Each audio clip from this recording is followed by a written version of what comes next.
une tête au point de pénalty. Et c'est tout de suite le but. Alors, effectivement, c'est pas été une tête, mais c'est du plat du pied, j'ai l'impression.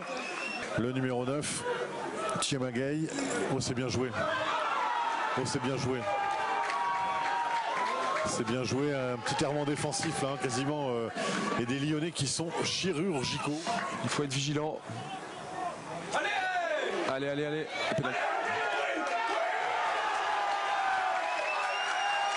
Et voilà, cette traduction du score.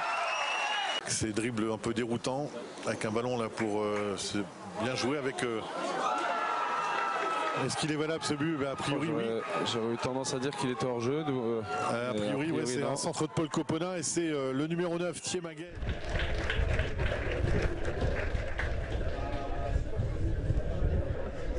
Le ballon a une touche de phase. Oh, il y a une petite main qui traînait et c'est un penalty. Faire basculer le destin de cette rencontre. Adam Faz, c'est parti. Le pied gauche. Oh, il a bien attendu, c'est croisé, c'est parfait. Il a attendu que Mathis Morville soit au sol.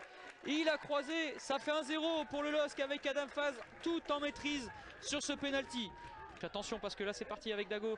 Il y a le surnombre et Bamba l'intervention. Oh, Dago il est passé, attention. Dago face au but. Dago et l'égalisation. L'égalisation de la FJ Auxerre et la petite danse qui va bien.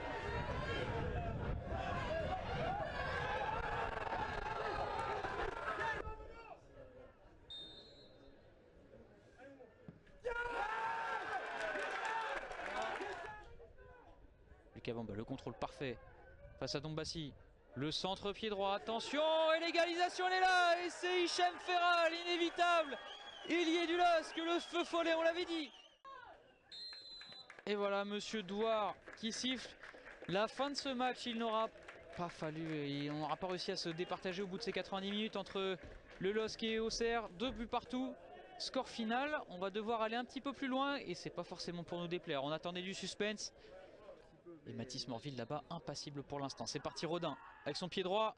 C'est croisé, c'est parfaitement tiré. Adam Faz, le même pas et le même tir. Excellemment tiré par le numéro. Face à Morville, Naguera, la course d'élan et c'est repoussé par Mathis. C'est parti, peu d'élan. Et c'est encore une fois repoussé par Morville. Deuxième tir de suite au même endroit. Et pour le moment, c'est le portier auxerrois qui est en train d'emmener les siens en quart de finale. Auxerre ou le LOSC, Auxerre ou le LOSC. Et c'est repoussé par Ezarouni. D'Albéran, c'est parti. Petite course d'élan. Et le gros tir croisé, c'est au fond. Auxerre est en quart de finale de la Gambardella 2022-2023.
tonnerre d'applaudissements pour les...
Interception, ça peut aller très vite. Guérassi, le décalage c'est bien joué. La frappe du pied droit et l'ouverture du score du Football Club de Nantes par Aboubacar Kamara sur ce superbe travail de son coéquipier. Ça fait 1-0 pour les jeunes Nantais.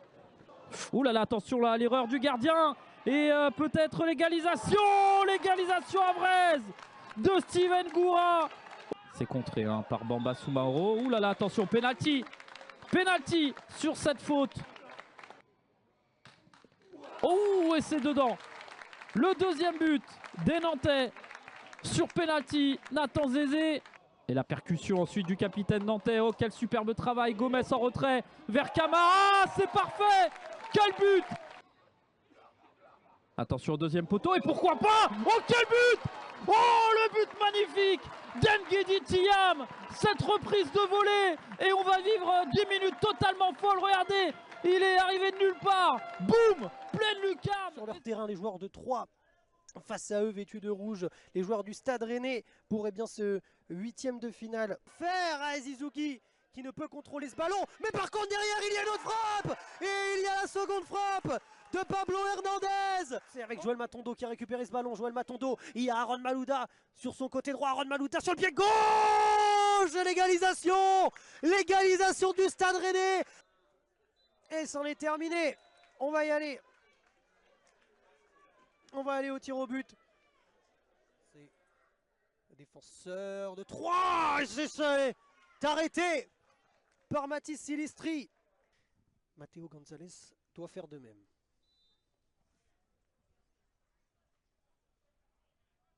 Et c'est arrêté également par Matteo Gonzalez. Tout cela. Et c'est à côté. C'est resté en vie pour les stacks. Oh, c'est la barre transversale et c'est le Stade Rennais. C'est le Stade Rennais qui va se qualifier pour les quarts de finale. Dans une séance de tir au but remporté, la barre transversale de Mehdi Bernon.